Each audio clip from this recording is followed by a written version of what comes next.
that people can access it that way. Okay. So welcome. Very nice to see you all. And I'm sure more people will join us as we carry on. This is the final report on the research into the appetite for change in travelling in the Lake District. We've been doing this research for 2 years now, with a very helpful group of people as a reference group for us. And it's research on behalf of, funded by the Lake District National Park Authority, Friends of the Lake District, Esme Fairbairn Foundation and ACT.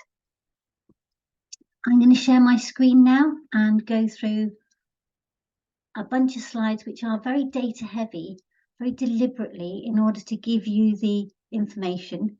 You won't be able to read them all, but we'll have them on our website afterwards, so you'll be able to have a look at them. If you have any comments or questions or thoughts, please put them in the chat. If we can't answer them today, then we will answer them after the event. And all the questions that go in the chat will also go on the website, much like the last event we ran. So I'm going to share my screen now and we'll start going through the slides.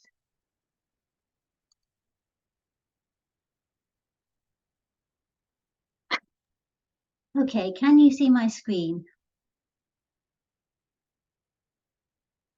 Sorry, I can't see you, so somebody say yes, please. Yeah, we can see that. Yes. Yeah. Thank you very much. That really helps.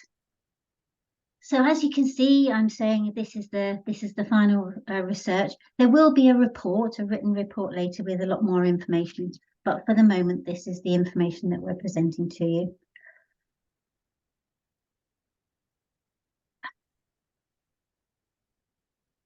So Action with Communities in Cumbria is the rural and community charity for Cumbria, and we champion community and rural issues. And we support communities to plan for their future, develop projects, work with others, and influence and change policy. And this piece of work is a piece of work that ACT took on as part of its work with the Lake District National Park Management, Lake District National Park Partnership, as part of delivery of the management plan. If you're not already a supporter, it's free. Please join us. There's a link on the bottom of the information that we'll be sending you, so we'd be really pleased to see you. So this research has been done as part of the Lake District National Park Management Plan, Sustainable Transport and Travel Action Plan. We have a Sustainable Transport and Travel Action Plan as part of the management plan. There's a link there to go into the action plan that's there. And the first part of the research, which had 5 stages, was to agree the wording and approach. It's really important to say that this didn't come from nothing. There were 2 years of research into the management plan, and the management plan has a research framework, and this was a piece of research about people's appetite to travel differently that was suggested was needed as part of putting the management plan together. So that's where this came from. The first public event was an online event last October. We had 4 key speakers, 83 attendees, and polling on 3 approaches. We then commissioned Red Research, who are a local, very well respected research company, and they did 309 face-to-face interviews and had over 1,000 online survey responses. We then did a national self-service poll with 1,000 responses, and we've worked with Cumbria Tourism on some data they had from some research they did. And then there's this event now, and then the challenge will be delivery. So, spoiler alert, there is a suggestion there should be change, there should be action. So hopefully that's something that we'll get to. And the Sustainable Transport and Travel Group will be the group that will try and take that action and build it into its future planning. So I mentioned 3 approaches, and we've tried to follow these 3 approaches through to ask people for their response on these 3 approaches in all of the research we've done. So they're quite important that we understand them. And option 1 is about more managed access to busy places at busy times. Option 2 was about continue as is. So very little change, just a little bit more management around the edges. And option 3 was a fully integrated public transport system. In option 1 and 3, there could be exceptions for people with additional needs. Now, I don't expect you to read all of these slides as I put them up, but they will be available, as I say, on our website afterwards for you to peruse in more detail. At the October event, we had 4 respected people speaking for us. Gillian Annable, an academic, and James Bereford, who was the ex-CEO of Visit Britain. And they asked really, really important questions. They really looked into it in great detail and challenged us to think about what difference we could make. These questions probably bear some more consideration as we move on. We had James Blake, the CEO of the YHA, who was talking about social inclusion and how we assist more visitors to come from different areas.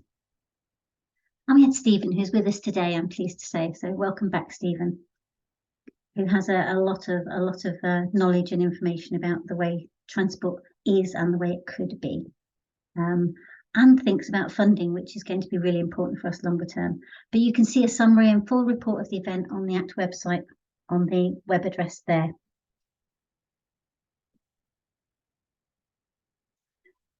So part of what we were doing was the poll, as I said, and we asked people at the beginning of the event and after the event what they thought was what was needed in the Lake District.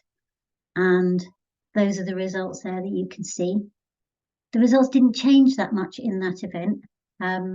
So of the 90 people who came to that event, they were quite keen on the integrated transport. And of course, a lot of these are self-selecting people. We're not bringing certain groups together. We're actually just opening it up and asking people to come.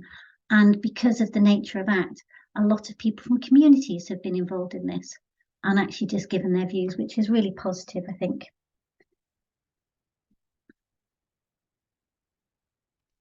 So to go on to the work that Red Research did for us, they did face-to-face surveys in Ambleside, Keswick and Whitehaven. And we deliberately chose Whitehaven as being outside the Lake District because we wanted to hear from people who came into the Lake District to visit, as well as visitors who maybe weren't normal people, the residents, and visitors who maybe hadn't come to the Lake District but were going elsewhere. But we had quite a lot of people who visit the Lake District and quite a lot of people who live and work in the Lake District. So a good cross-representation there. And a good age range, really. And in the face-to-face interviews, there was a fair number of people saying that it was positive to travel in the Lake District, and 30% saying it's pretty good, all things considered. And 9% thought it was really good and could be used as an example for other places, which is really positive. So we do have data about what they thought was good, so we can pick that out and use that to think about how we do things in the future. 21% felt negatively about travel in the Lake District, with 16% saying it's pretty poor. And that was more likely to be those visiting the Lake District would like to have mixed feelings, saying it's okay with some good aspects. But as you'll see in later surveys, the people who live in the Lake District feel far more negatively about it than visitors. So the point of this research was to ask people about their appetite for change. And no spoiler alert, really, there is a real appetite for change. People are really keen to see something different. They don't want to continue as is. They want to see something different. And we did ask this question about what they prefer to use now and what they would prioritise for the future. And the difference in the results, while not massive, are really interesting about people, what people would prioritise for the future. And that's something about, yeah, we'd like to see change, but we want to see it in the future. We don't actually want it to affect what we're doing now. So we need to have a think about that. But on the whole, people are saying, yes, we're interested in change. In the online survey that Red Research did for us, which had over 1,000 responses, 73% of them lived in Cumbria. But they were a lot older than the people who were interviewed face to face, and they were also a lot older than the other online poll, the national online poll we did. So that's quite interesting to think about too.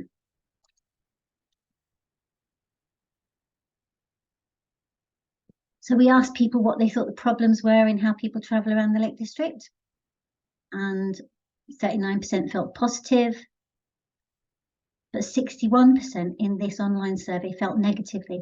And it's interesting to think about the difference between standing in front of somebody saying, I think it's appalling, and then somebody says to you, why? And you have to explain yourself, to being able in a survey to just say, I think it's appalling. But it's also maybe about more locals responding to the online survey, and they're trying to travel for different reasons. Even if they're visiting the Lake District, their tolerance for delays, their tolerance for lack of service may be slightly different.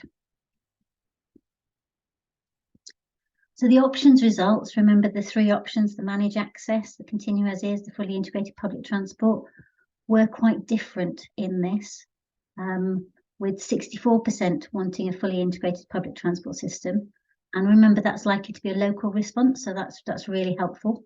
With 11% wanting continue as is and managed access for 25%. But then when we looked at the priority, when we asked them about priority, 59% were saying that they thought we should be moving to the fully integrated transport system.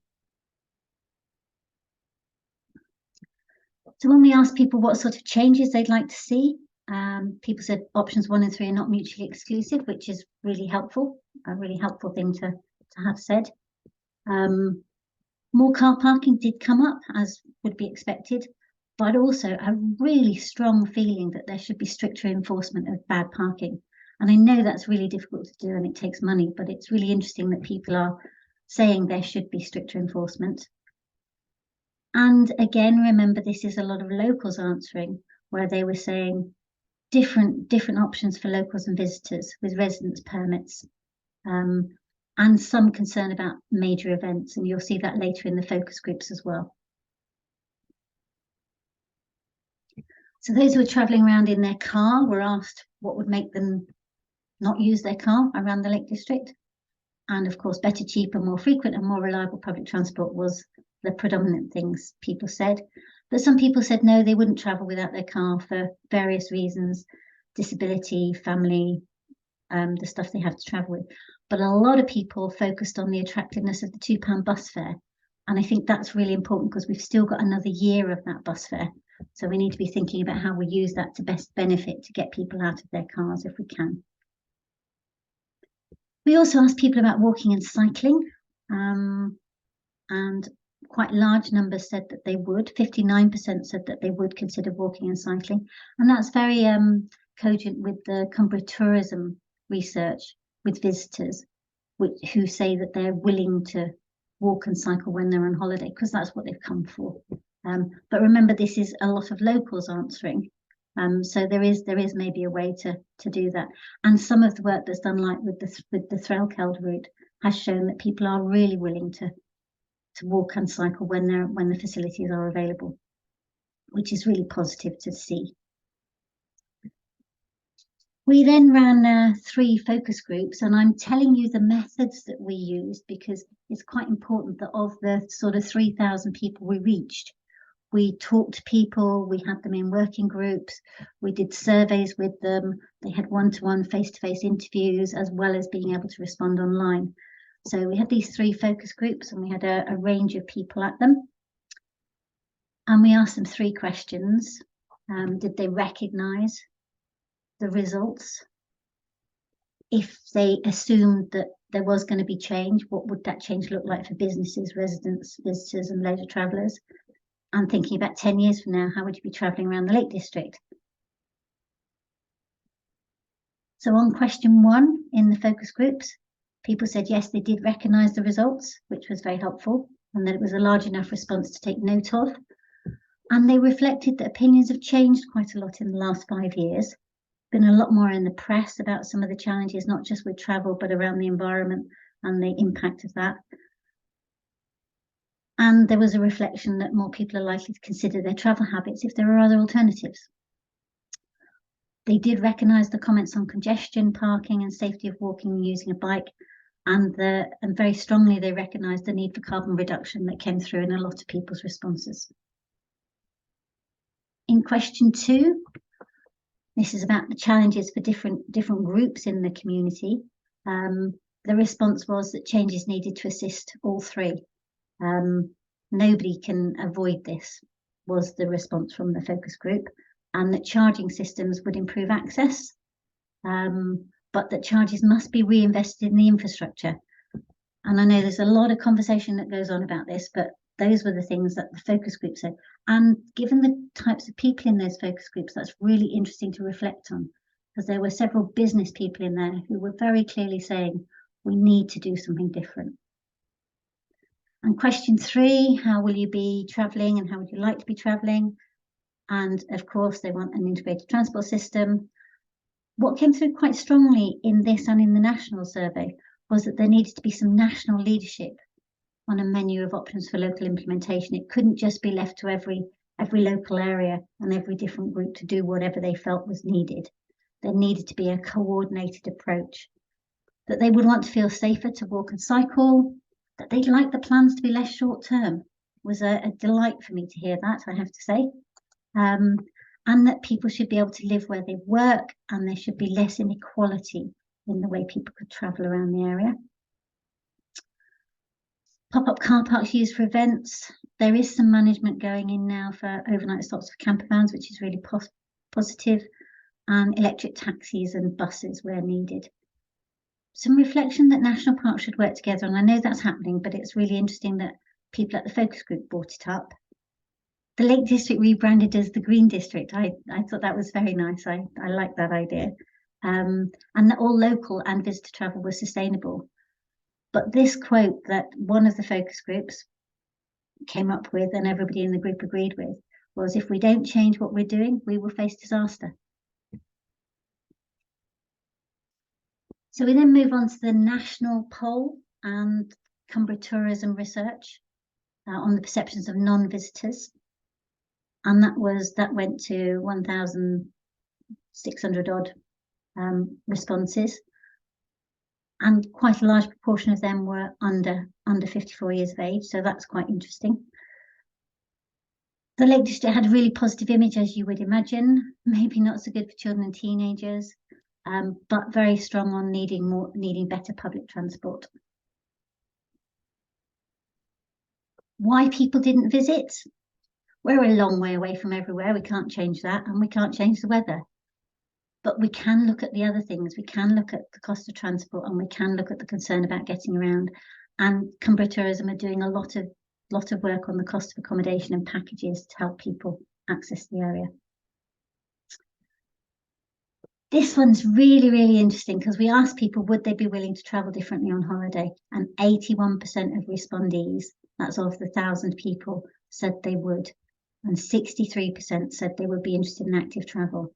Yes, if the weather was good, and yes, when they're on holiday, and yes, when they're not in a rush, and very much so on dedicated routes. But that's backed up by 46% of them being concerned about the effects of their travel choices on the environment. And 35% said that they would be interested to travel differently to reduce environmental impact. So those are very strong figures from a national online poll.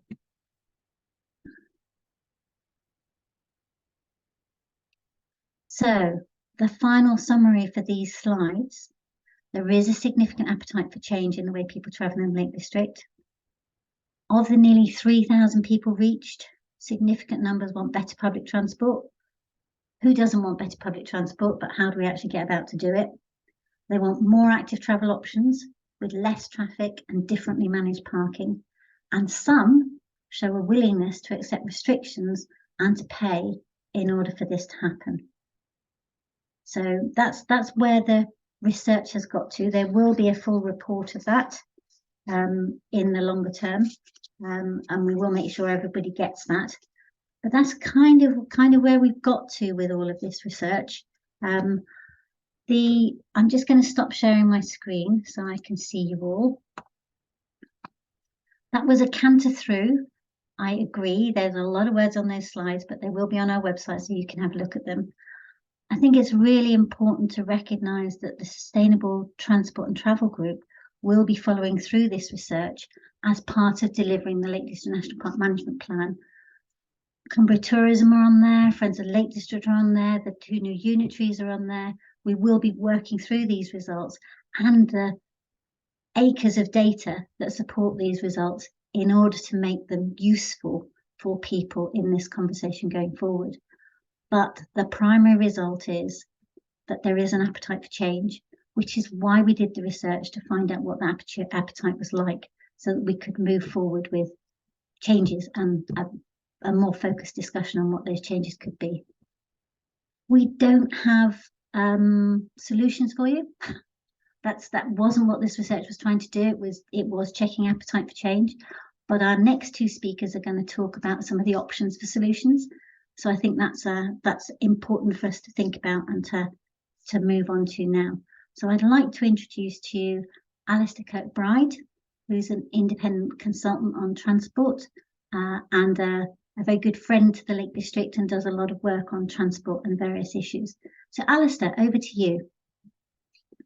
Thank you, Lorraine. Can someone now say to me whether you can see my first slide? I can see your slide, Alistair. Good, yeah. Thank you. So, I mean, thank you for that, Lorraine. I think, just to give some context then, Lorraine has been setting out the research up to now. If you'd like to think about it like this, I'm kind of standing in the Lake District, but I've been looking out of the Lake District as to what happens elsewhere. And then Stephen Joseph will come in after me, and he's standing outside looking back in. So, you know, what we're trying to do with this research is just really look at the problem from all sorts of different perspectives and angles, so we can really understand what's going on. So I'm going to talk a little bit about a Churchill Fellowship that I'm currently writing up. If people don't know what Churchill Fellowships are, Google it and apply for one, because they are fantastic. I know some of you on this call will have seen some of these slides, so so sit back and enjoy them again. What I'm going to do today with it, though, is look at what we might learn from elsewhere. I travelled around Europe. It was hell, but someone has to do it, looking at what really good low carbon visitor travel looks like. And so I'm just going to canter through some of what I found out in order to consider what it might tell us back here. Why? Here's the carbon budget for the Lake District. Notice to the right that visitor travel is a very large chunk of carbon emissions. Now, my fellowship was looking quite explicitly at carbon emissions and how we reduce carbon from visitor travel. But that doesn't mean that was the sole focus, in that it's impossible to go around places without looking at other things. So, for instance, I was also really interested in how we start developing places so that they're ready for future visitor markets. And so the plot on the left here shows that young adults are driving less and less. And on the right, they're not even getting driving licenses like they used to. So if we want to make the Lake District ready for future visitor markets, you know, we can almost forget about carbon, and we have to think about how we make places so that they are visitable by the next generation of visitors. And I could talk about other aspects of environmental impact, about aspects of quality of experience, etc. So I'm just illustrating that it's not just about carbon. But from a carbon perspective, this diagram, I do like a diagram, basically tried to set out the whole carbon journey of a visitor. We normally focus in the big splodge point 3, the travel within the destination. But a lot of you on the call will know that point 2 here, the red one, is where a lot of the carbon sits. Now, we know that we can't really tackle number 2 until we've tackled number 3. And all of these really require numbers 1, 5 and 6 also to happen. So what I was trying to look for in my visit, I was trying to explore each of these elements in different places, and I went to places that would allow me to do that. Why? Well, we quite often, what I was trying to do on this diagram, we are at where the arrow end is. We are at the present, and what Lorraine has pointed out is that we want to change from where we currently are at the present. I was looking at the other end of the futures. What do futures look like? So that the bit in the middle then is so how do we get there? I was kind of trying to just frame the work in respects like that. And I'm going to cut to the chase. 4 key findings. we often think that places out there have got it right. Well, they haven't. A lot of places out there demonstrate some really, really impressive stuff, but nowhere has cracked decarbonised visitor travel. Also, what I found was if people are focusing on decarbonised transport systems, that might be a great outcome. But the places where this happens are gorgeous. They're brilliant places. They're amazing visitor experiences. Resident travel is great. People can get to work on public transport at 6 o'clock in the morning, up valleys in the middle of nowhere. We have brilliant economies that are resilient. They aren't short-term economies. They work differently. This 6-component model, my big splodgy colourful diagram, seems to stand up. I mean, it got modified along the way. So I'm now thinking, right, what is the challenge? How do we apply it to the UK and places like the Lake District? But the big question, which I think Lorraine has indicated or certainly suggested, is we can't just move away a little bit from where we are. We have to think differently about what sort of transport systems we want. And the big question really is, are we up for it? Are we ready for that? This is a joke sign I used for some work we did in the Brecon Beacons. We quite often focus on making places a little bit less bad because that's all normally we have the opportunity to do. And I think what we're showing here and what this research is showing, the appetite research, is we really want to start moving to what really good looks like. That's not my Welsh, by the way. So I'm just going to canter through 3 different places. What did I find? Different countries and places approach this problem differently. There are different cultures, and therefore the question really is, how in the Lake District and in the UK, what is the culture of change that we need to be able to develop? So here's Switzerland. It's Saas-Fee in the Swiss Alps. They generally restrict travel. So a lot of places, Saas-Fee, Zermatt, Murren, Wengen, all sorts of places, visitor cars aren't allowed into places. They restrict them. And this is the result. You have beautiful, calm, quiet streets. Middle at the bottom is a school trip heading off down through the village. Lots of small electric vehicles, etc., etc. This is the confirmation I got when I made my booking. Please send us your details and we'll send you your free, we'll come back to that maybe, card. It gives you free access to all the buses, the cable cars, all sorts of things. As a visitor, it made me feel fantastic. If ever there's a welcome to your holiday, this is it, really. And I got there, and sure enough, it was fantastic. There's a flip side. The Swiss model is addicted to parking revenue. So while their destinations might be lovely and traffic-free, there are some of the most colossal, and I have to say, impressive car parks around. The one at the top's 3,000 places, you know, etc., etc. And it also means that the people that make policy and strategy are actually quite addicted to parking revenue. So if we're thinking about things like, congestion charging, we have to just be a little bit careful that we don't inadvertently addict ourselves to car access to these places. So there's always a downside, isn't there? Secondly, Austria. Well, Austria is really typified by, it's the third option in the first research that Lorraine was talking about, integrated public transport systems, but they go further. In Austria, the Tyrol region, for instance, has 34 different destinations, most of them individual valleys, where effectively some form of guest card gives you access to the local public transport. And that might be free because you've paid a visitor levy via accommodation, or it might be something that you pay extra for. So on the right of this slide, some of them are free, some of them have an extra charge, but they all give you access to those places. And they're really, really focused on blurring that boundary between what is a guest card and what is a travel card. It's all about having a great experience when you get there. And here's Württemberg, a small valley in the Salzburg region of the Austrian Alps. It's not us in the top right, but we use that same shuttle. It's free. It picked us up at the railway station. It took us to our accommodation door. You can rent electric vehicles when you get there if you want to explore. On the right, the one thing that they are very keen on is kind of funky vehicles to explore when you get there. Electric bikes, Twizzies, which we've done in the Lake District, all sorts of other things. So it's not just about please get on a bus. It's about all sorts of other ways of exploring. And it's all wrapped up in the Württemberg card. So there's a common theme here of some sort of travel card. Now, a lot of us already know about these things. I'm just reminding us of what's out there in the context of this appetite research that we've just done. Now, I didn't get to Yosemite. I didn't want to fly across the Atlantic, but a different model again. Yosemite restricts numbers of visitors that come into the national park, remembering that people don't live in a lot of American national parks, so in a very different type of beast here. But the idea of capping visitor numbers, and then how visitors then access that park is then managed. Is it on a shuttle bus, or is it a restricted number of cars at certain times? And I think Stephen might talk a little bit about this in his presentation later on in relation to Snowdonia. So again, a very different culture and a different approach to how we manage visitor access.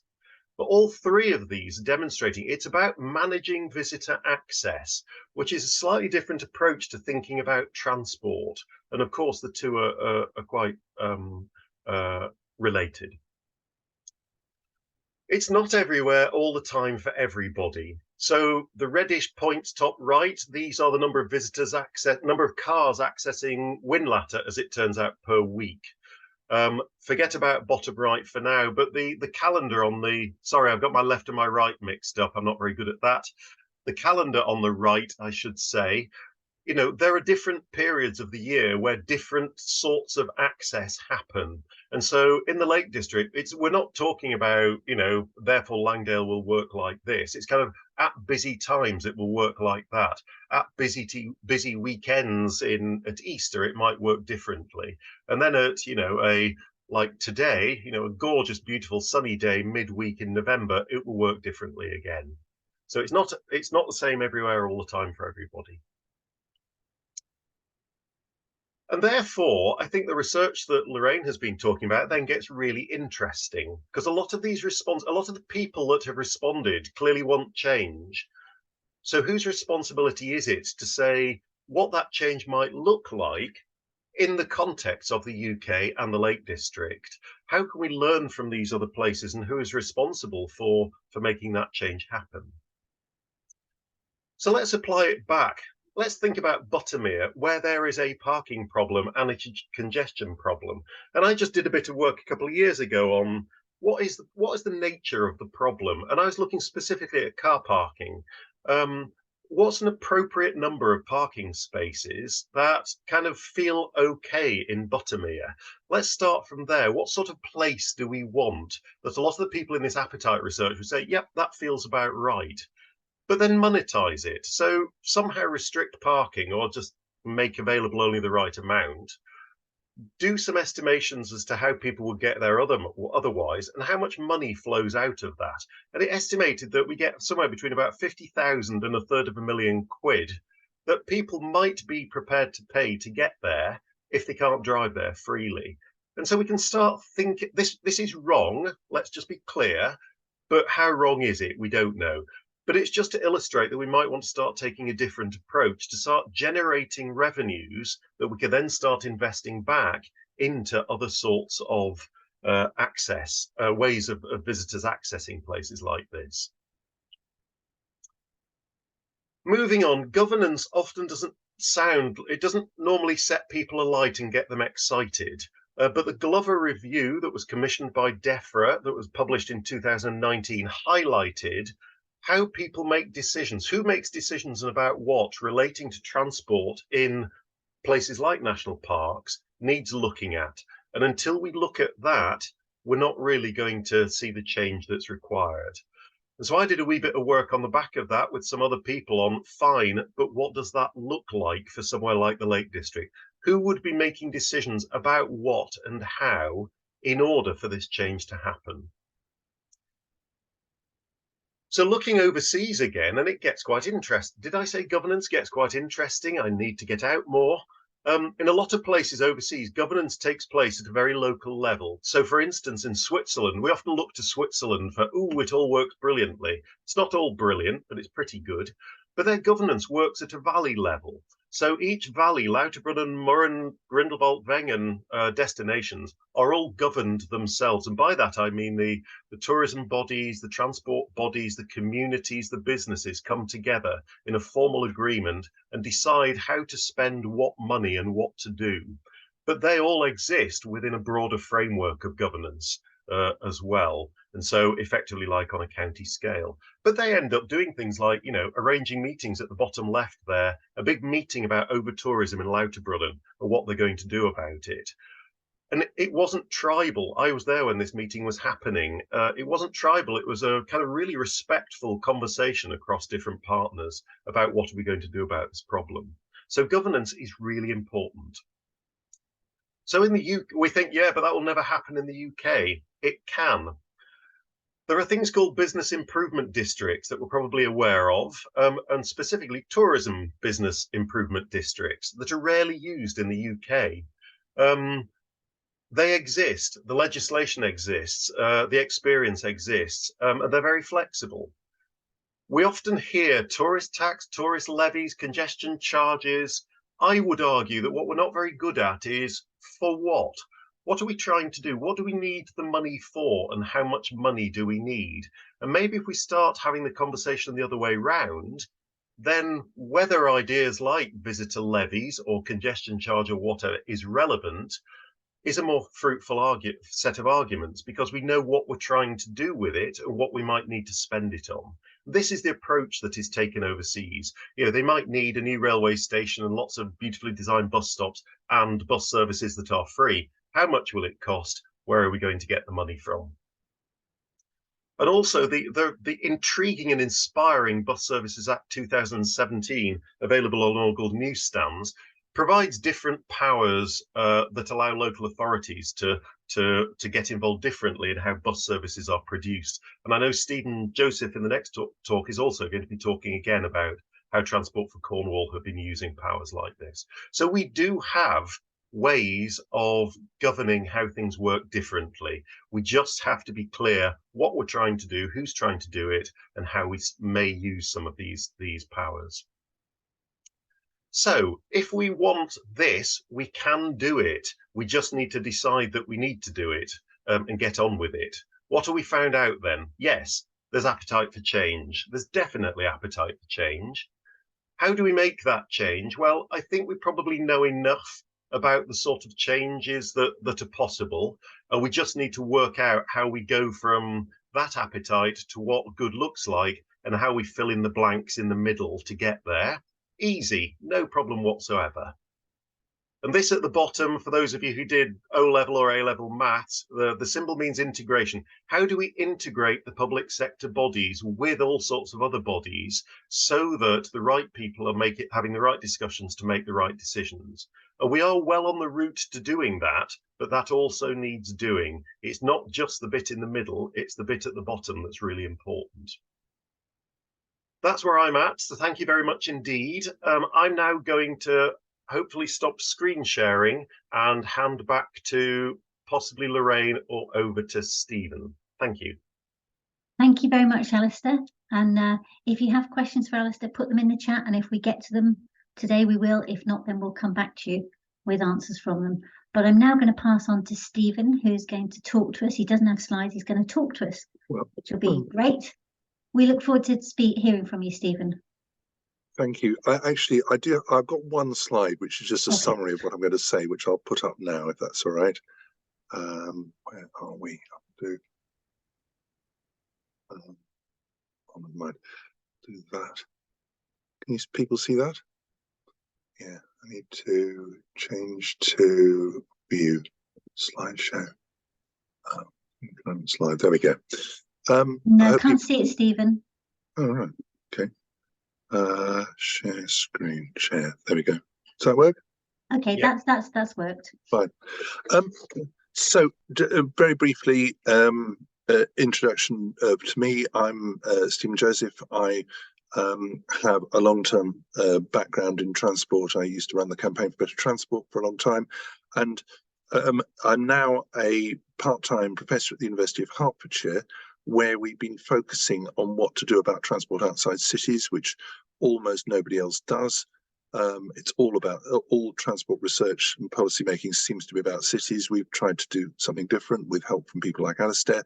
And I'm also involved in various other transport initiatives, including a media program called Smart Transport and the Foundation for Integrated Transport.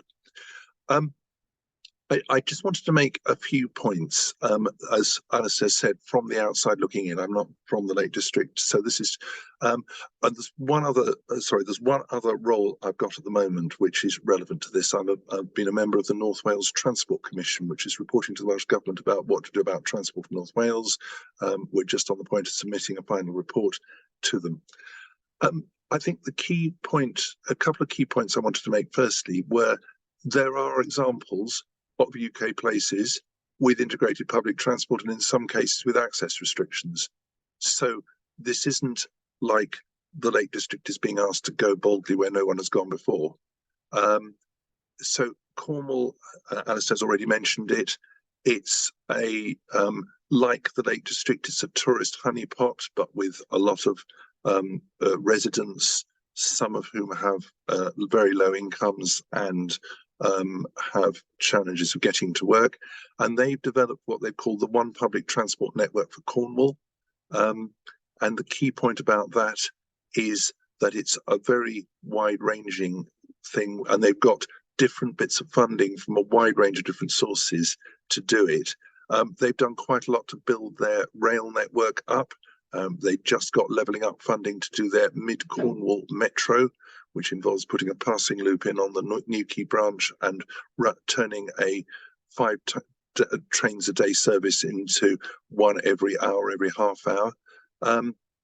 But a key point for the Lake District is they've got interchanges. You can turn up at places like St Austell, you walk out of the station, there is a bus station with real-time bus information. You can go on an app and you can find out where your bus is. I can tell you, having actually last year done this, where we went to Truro, and for 2 weeks and our car moved 3 times because there was public transport available and you could find out about it. They've got capped fares. They went there before the government went for the £2 fare, but they've got capped fares in the different towns as well. So you pay no more than £2.50 for a day across there. I think it's £6 across the whole county for a day on bus.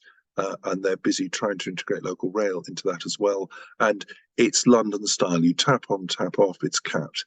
And they funded that actually with business fundings for things like local enterprise partnerships as well.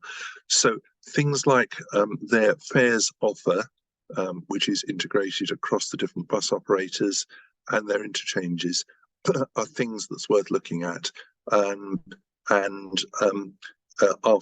the COVID problem, they are seeing significant growth on their public transport use. So Cornwall is no different from the current, the new Cumbria councils. It's a rural unitary, so they haven't got any more or less or fewer powers than many different powers than the ones that councils in Cumbria now have.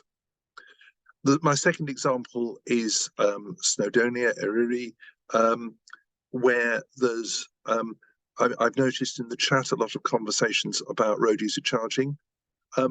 They've done road user charging in Snowdonia, they just haven't called it that. If you park at the bottom of Snowdon itself at the Penny Pass car park, you have to pre-book and pay £18 a day to do it. And once all the bookings gone, all the spaces have gone, there are no more spaces. So £18 a day is a lot of money. Alongside that, they've put in on-street, on-road enforcement. So they don't just paint double yellow lines on all the nice roads around the national park. If you park on those at peak times, you will be towed away. Your car will be towed away.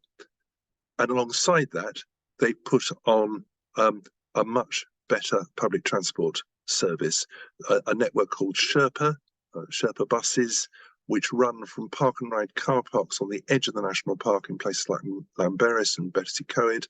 I think it's a £5 fare to get from those to places like Penny Pass and elsewhere. And on top of that, the Transport for Wales have enhanced their longer distance Tros Cymru buses, which take people into the national park from outside it.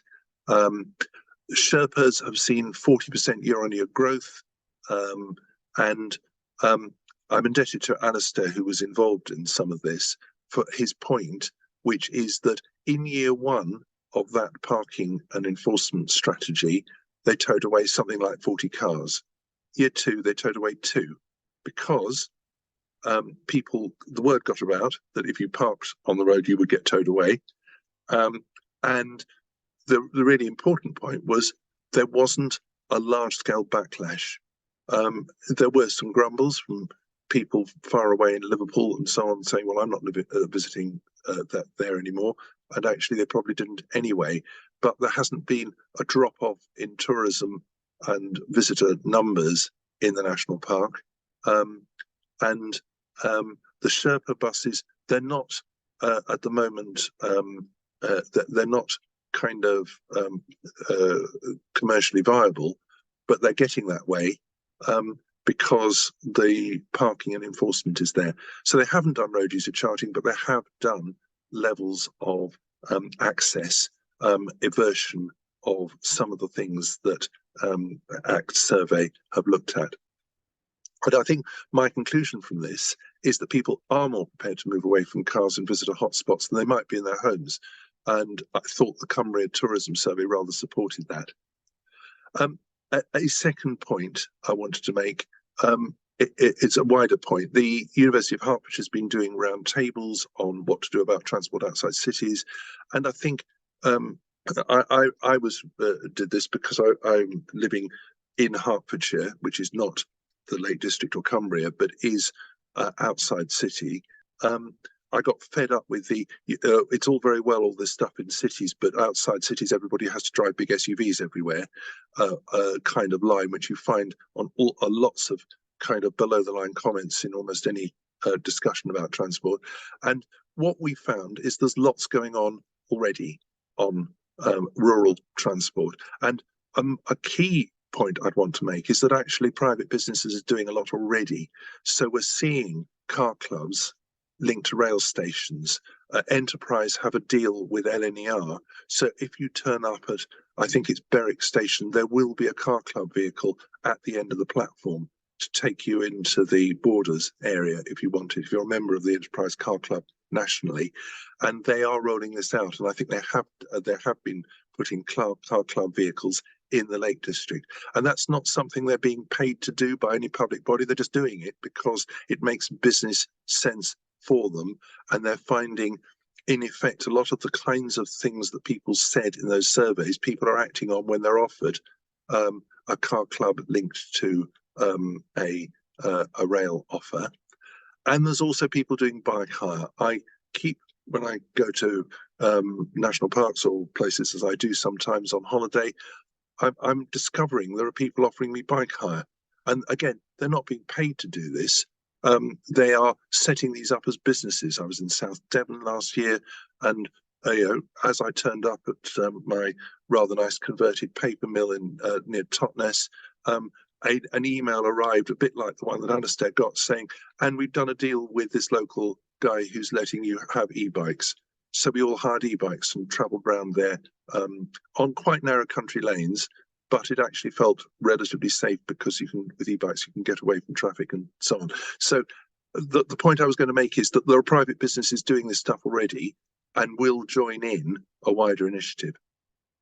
And the final point, the other point I wanted to make is there are the rural transport initiatives, and there are, I think Cumbria has some of the demand responsive buses through the Rural Mobility Fund.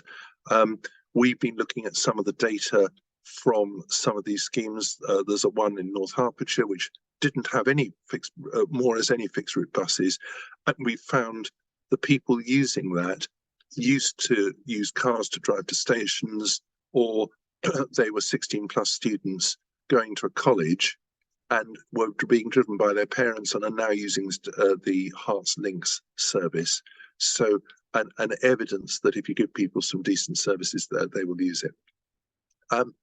some wider, and there's the final point I wanted to make is there are some wider initiatives happening.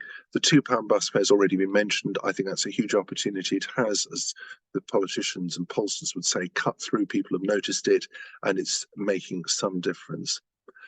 And there's a point which actually will help, I think, some of the things that are happening. And I'm not sure everybody's clocked this. I'm not even sure the councils around the Lake District have clocked this, actually.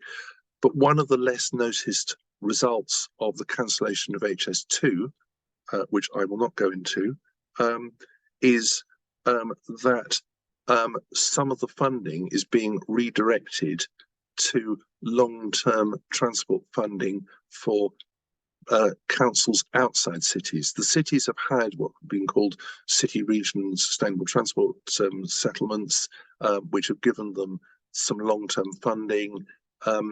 That's now being extended to the councils in the north of England outside the cities from April 2025, I think.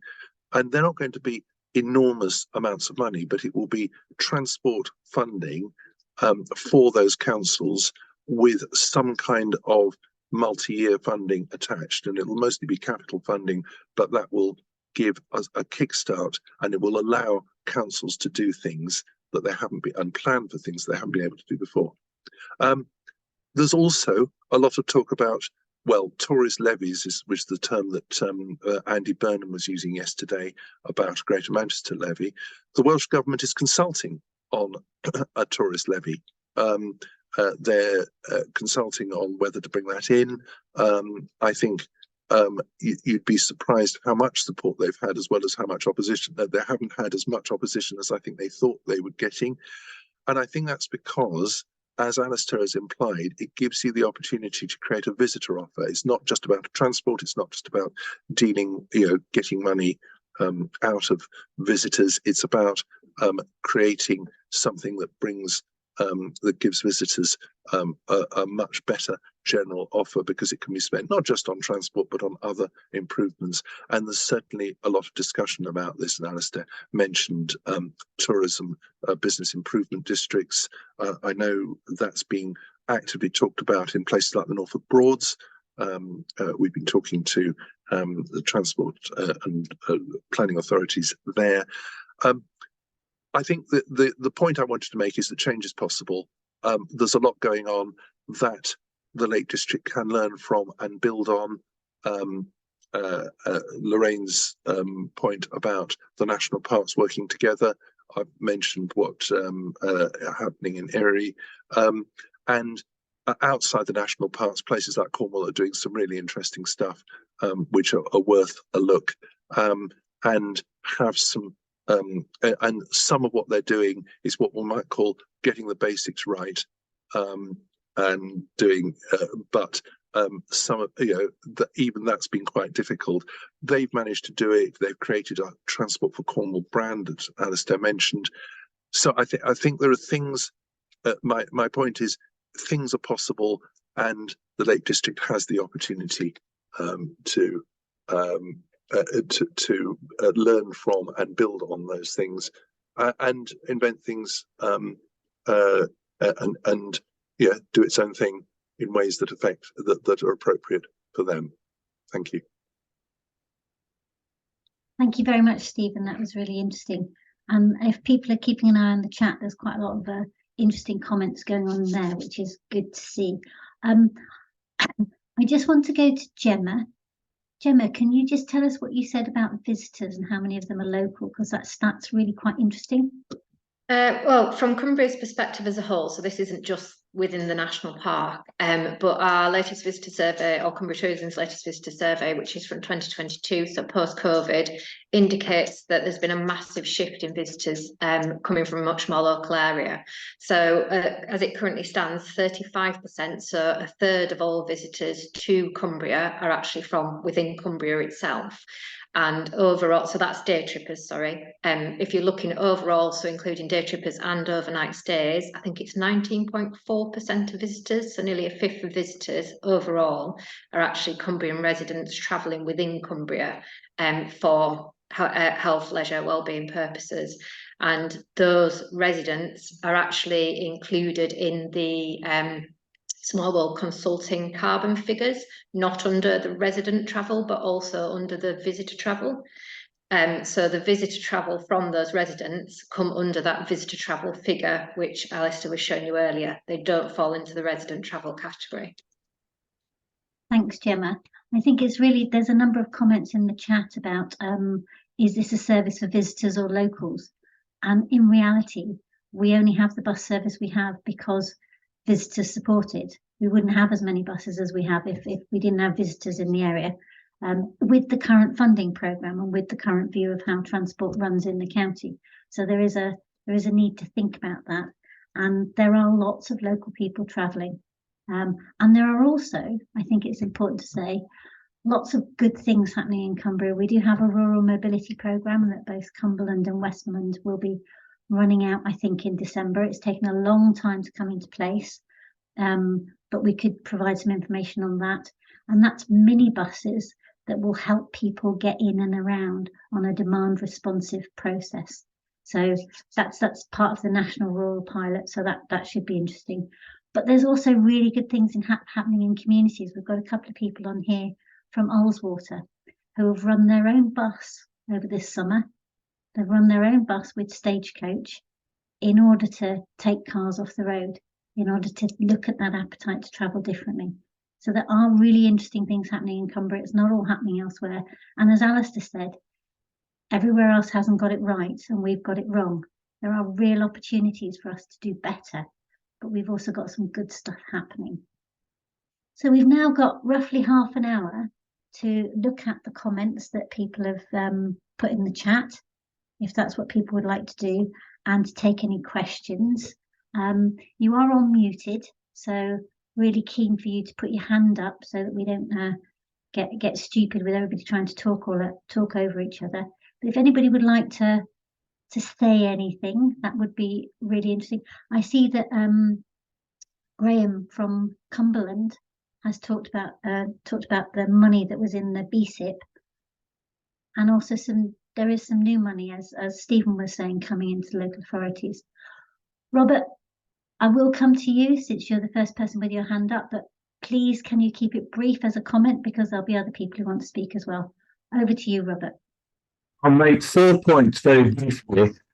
The first is that however good the sustainable transport options are, people will almost invariably, whatever they've said, in high proportions choose to travel by private vehicle unless there are disincentives to travel by private vehicle, of which one of the most important would be road user charging. The second point is that there is already legislation in place, the Transport Act 2000, which would permit the 2 new unitaries in Cumbria to charge for usage of the roads. And those charges could exempt local residents, and they could apply differently in different places at different times. The third point is that there is a real difference between the needs of local people and the needs of visitors. I know from my own experience, for example, that I cannot get from Coniston to a meeting in any of the urban areas at the start of the working day by public transport. So we need to bear that in mind.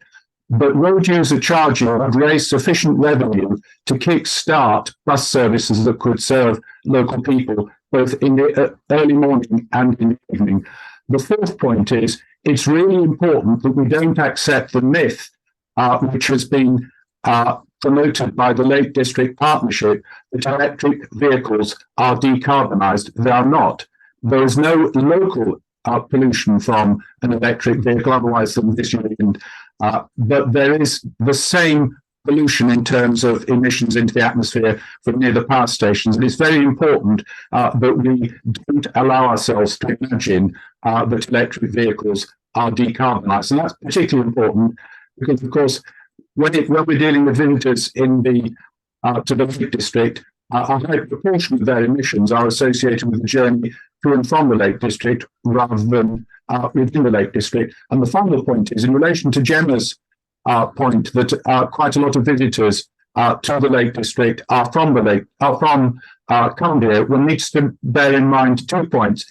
80% of the people travelling around Cumbria on her statistics are not indeed people from Cumbria.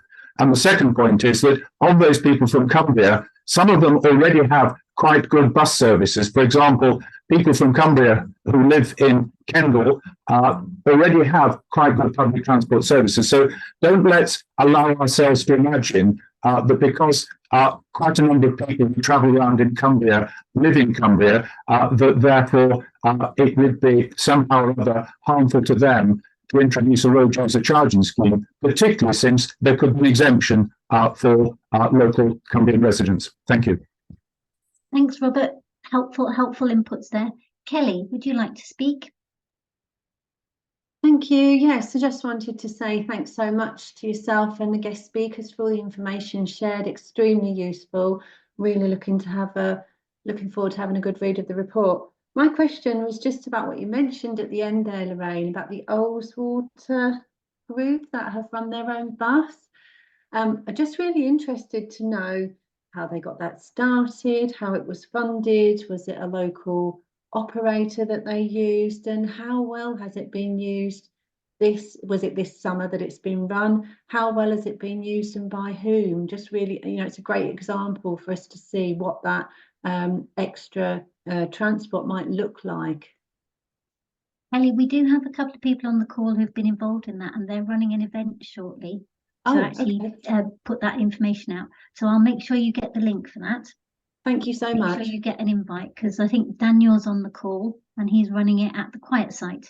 So we'll make sure you get the information. But they did actually work with Stagecoach. So okay, great. Both themselves and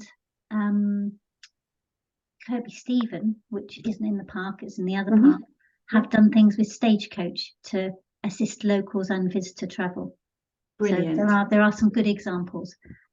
Jim, you've got your hand up. Panic. A couple of things I was thinking. One was that when we talk about business, we have to separate the tourism business from the rest of business in Cumbria. For example, there's 58 commercial dairy farms in the Lake District National Park. If they want a vet, the vet isn't going to necessarily come from Cumbria, never mind the Lake District. So the last thing they want to do is have their costs put up because they've had to get a vet in. And this has to be done promptly. The vet is going to turn up in his own car. He's not going to wait for a bus or turn up on an electric bike with all this stuff on the back. Same with milk tankers and cake wagons. We have industries to serve in Cumbria which are not tourism. Similarly, we have people in Cumbria who do not work in tourism. I have to cross the Lake District National Park just to get to England. You know what I mean? Our lives are governed by the national park, even though we don't have anything to do with it. I'm one of the Cumbrians who makes trips for leisure purposes in Cumbria. I go to see my daughter. A lot of things, a comment was made about Kendal having good bus services. Yes, Kendal is urban. It has good bus services. But if my lady wife wants to go shopping, she has to walk for 20 minutes to get to a bus stop, wait for most of it. I think we get one bus a day, we might get two. That obviously can change, but the 20-minute walk won't. And carrying home a fortnight shopping in the pouring rain, in a 20-minute walk, she's going to take the car. I'm sorry, but so we have to think of local people. I also do a bit with the Poverty Truth Commission. And in Cumbria, to get employment, you may be on universal credit, but you still have to run a car because otherwise you can't get to work. Because not every quarry is going to have a bus service dedicated to it. So we must remember these people, and just putting road charging in is going to put up the cost for them, because everything that comes into Cumbria will be road charged, unless you're going to say that Tesco delivery vans do not pay road charge. And their own costs, they buy everything at the same price as tourists, but they're not on tourism income. Yeah. So it's anyway, I'll shut up and let other people get in. I might rant if I'm not careful. Jim, thank you for that. And all of those considerations need to be taken when future planning is happening. Those considerations were taken when Cornwall changed its routes. They have been taken in other places. So it is possible to make change happen with those considerations in place. And that's a lot of the work that the Sustainable Travel and Transport Group does in terms of thinking about what the changes might look like. But it's really important to hear those things, because people will see the results of this and go, appetite for change, there's going to be road charging. That is not what's happening. That is not what we're saying here. What we're saying here is there's an appetite for change. Let's look at the solutions. Let's look at what's possible. But it has to work for local people as well as for visitors. I'm going to go to Stephen because he'll have something intelligent to say about this, and then I'm going to go to Highgate. Stephen, you first. Yes, I just want to make a couple of points. Firstly, I think it's in response to what Jim was just saying. One of the things we found in looking at average rural areas is actually there's lots of transport being provided. It's just being provided by different public bodies. So you've got non-emergency patient transport, you've got homeschool transport, you've got social services transport. And I think one of the opportunities, particularly for Anastair's governance framework, is trying to mainstream some of that. We've been doing some work with Hertfordshire, looking at how you could bring some of those services onto a common platform, so that some of the same vehicles might do different things at different times of day. And that's not straightforward, but I think it's just worth one of the things to look at is what are the public bodies already paying for types of transport around the Lake District, and seeing whether there's a way of bringing those together. And the point about that Jim was just making, I don't think, it didn't sound to me like anybody's saying let's charge everybody for every journey at all times of day in and around the national park. I got the sense that this was about fairly targeted charging, and as I've said, in Snowdonia, there is a charge, quite a high one, on the Honeypot car park. That doesn't stop people from travelling. That doesn't stop people from travelling across the national park area, but it does mean that there's some restraint going on at the work, some of the peak times for some of the journeys that really congest the park, with the appropriate enforcement. So I think there are things you could do to start now that would make a difference. Thank you. Thank you, Stephen. That's really helpful. Highgate, you've put your hand down, so I'm assuming you don't want to come in. So I've now got Nigel Curry. Nigel, over to you. Thanks, Lorraine. We've talked a lot about the private car and public transport, a little less about possible community transport solutions, for which I have a particular fondness, given this is sponsored and run by ACT. There do seem to be quite a lot of community transport experiments and solutions that don't feature terribly much, or haven't this morning. And I wonder if it's that enduring difference between community transport needs and visitor transport needs. Can you have community transport solutions for visitors, or does that need to be slightly separate? And if it is separate, how do you then integrate it? It's a really good point, Nigel, and we don't have anybody here from community transport, but ACT has done quite a lot of work with the community transport groups in Cumbria, and they do integrate visitor travel with their services, but their services are designed for locals and they're run by volunteers, so that's how it happens. But some of those services are sustainable because they have visitor income when they can have it through the visitor season. It is really interesting to think about what communities can do for themselves. And Emma and I work with a group of 8 communities who are doing things for themselves in the national park. But it comes back to the kind of short-term plans and tiny initiatives, and they're all really, really important. They all add value, But actually what we're missing is a structure that changes the way we think about this. What we're doing is lots of really, really good initiatives all over the place. Mostly, most of us don't hear about them. They work in their local context and they're useful for the people that they happen with. But actually, where's the structure that holds all that together? Where's the structure that changes our thinking and looks at the vision that Alistair was talking about and gets to the solutions that Stephen was talking about? That actually means that we coordinate some of this stuff and have a longer term vision for it. And it may be that this new money for the local authorities will allow that to happen. But if we always do what we always did and start with just subsidising a few more buses, then we're not really going to get to a different solution. So it's interesting to think about what could be different and how we could do things differently. Kate, over to you. Yes. Thanks, Lorraine. What you said is exactly what I was thinking, that about a structure and about a vision. And I'm just wondering if this is something that the transport group, the National Park Transport Group should actually be looking at developing in the next management plan. You know, we've basically got a lot of evidence now that there's an appetite for change. We've looked at what other people are doing in other places.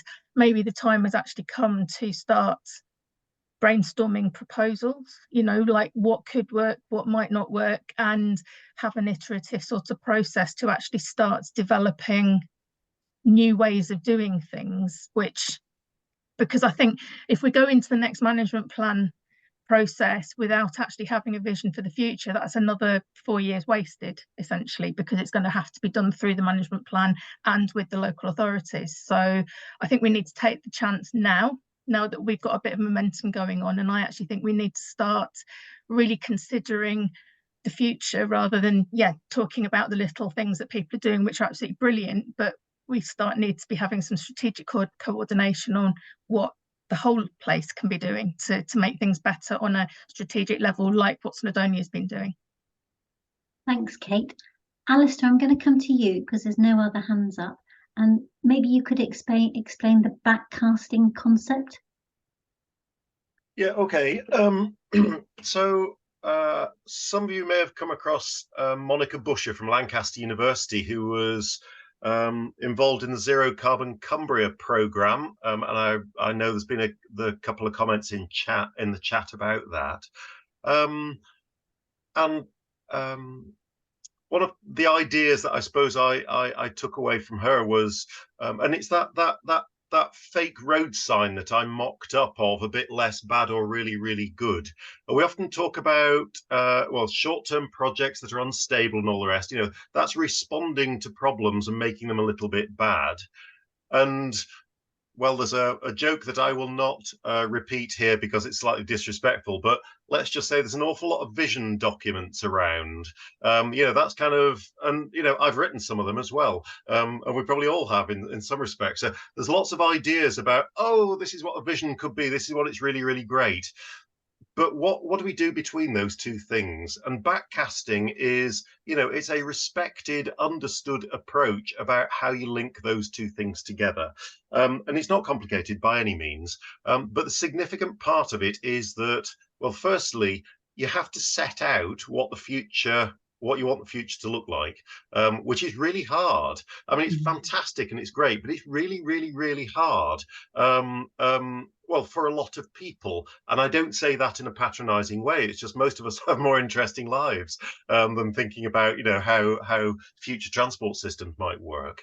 But the second part of it is that you work backwards from that. So what would need to be the penultimate thing that has to happen to get there? What's the thing before that? Rather than working away from where we currently are. And I think that's the really important point. So this is another idea I was testing when I was going around Europe. Sorry, I say that flippantly, don't I?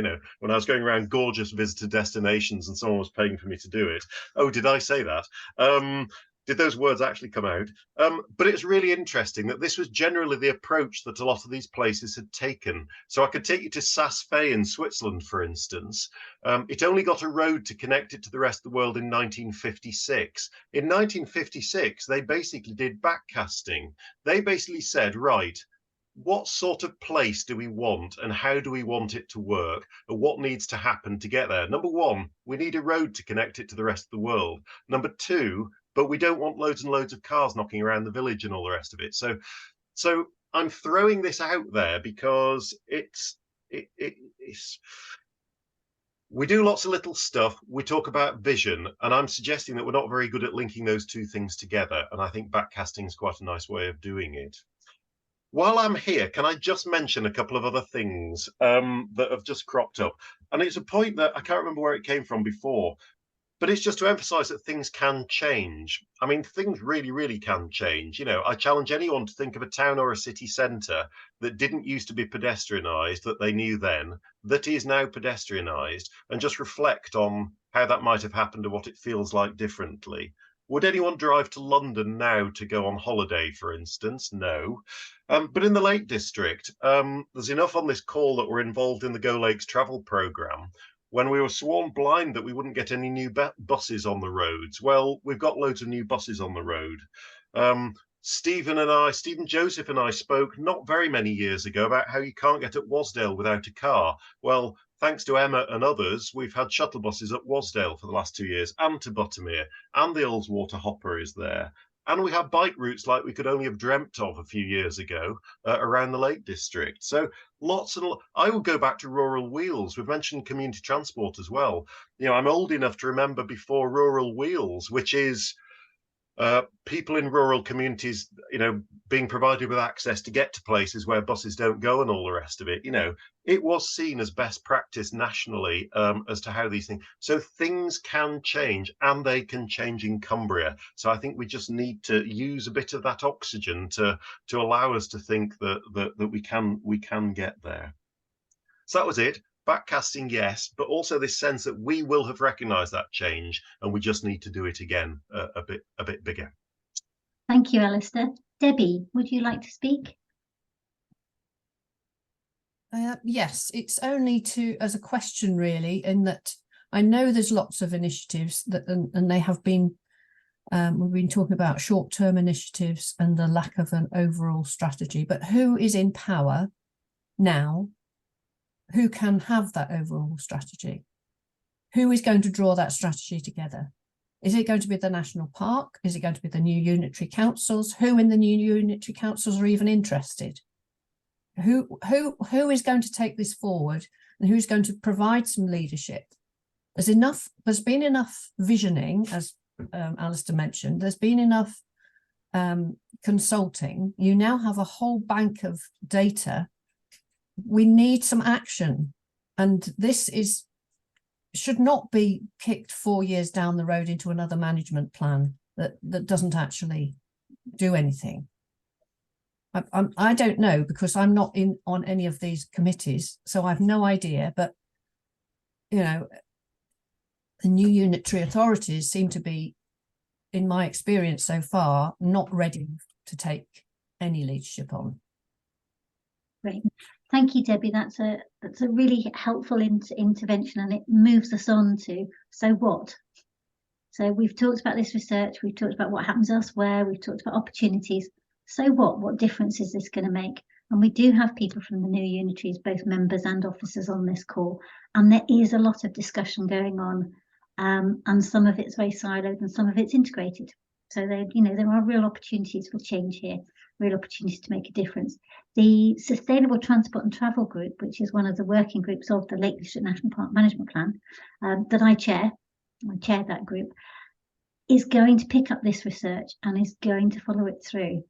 We did this research because when we did our first plan, we were aware that to be over ambitious in the first plan might lead to a lot of criticism and a lot of challenge. So we've done this research to provide the background to say there is an appetite for change, there is an appetite for things to be different, with all the caveats that we've heard about this morning about locals need things different from visitors, and we need to take businesses with us, not just introduce charges that are going to make things more difficult for everybody. So there's a real conversation to continue with, and things won't change tomorrow. But Alistair's point is that there's some really good stuff happening already, and we need to be building on that, while also thinking about the long term. What do we want it to look like in the future? Daniel's just put in his thing about the Situ meeting to discuss the future of transport in and around Ullswater. with feedback about their hopper bus. So, communities are taking those initiatives, and that community could only do it because it had the support of the local authority, and it had support of the national park, and it had the support of the CT of Cumbria Tourism. So things are working and getting integrated. It just feels like pockets. And if you're standing at a bus stop in a rural community that has a bus into the community once a day and back in and then can't get back, which does happen in some communities in Cumbria, it's really frustrating. Believe me, I talk to enough of those people to know how frustrated people are. And buses are not the only answer. There's got to be other answers as well. But we need to kind of take all this back and think about what difference it can make. There will have to be another vision. There's always got to be another vision. But we need to remember the things that we've learned from doing some of this stuff. And sometimes the collective intelligence on remembering things is not very strong. So the STTP group, which there's several members of here, will be taking all of this away and trying very hard to integrate it. It's not the national park's responsibility to implement all of this. It's all of our responsibility to implement it. The park partnership is a partnership. It's about the local authorities doing things. It's about Friends doing things. It's about CT doing things. It's about ACT doing things. That's what this research has been about, bringing people together to actually do a piece of research that allows us to then have different conversations. So that's what we've been trying to do with this research. So I think at this point, since I've got no other hands up, that I'm going to draw us to a close, unless anybody's got a burning last thing to say. We won't lose the information that's in the chat.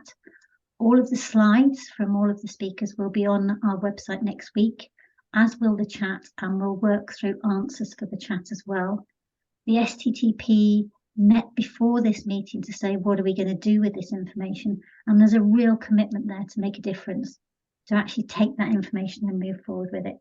So I think that's really, really important to bear in mind.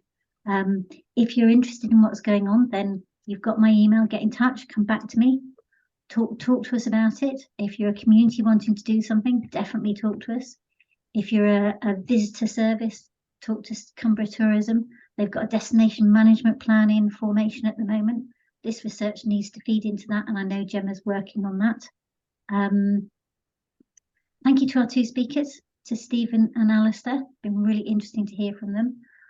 I've heard a lot of new and different things today, as well as some of the usual stuff that I hear in transport meetings. So, I'm leaving hoping that people are feeling it is possible to make a difference, and thinking about what Alistair said about how do we use the oxygen that gets talked about with visions into making a difference, making a change. And I can tell you that the STTP are really committed to making that happen.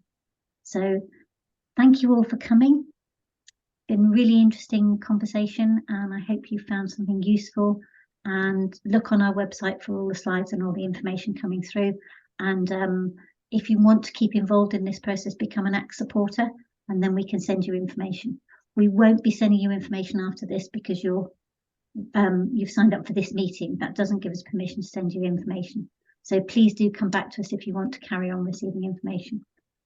Thank you very much. Have a lovely weekend and enjoy the sunshine.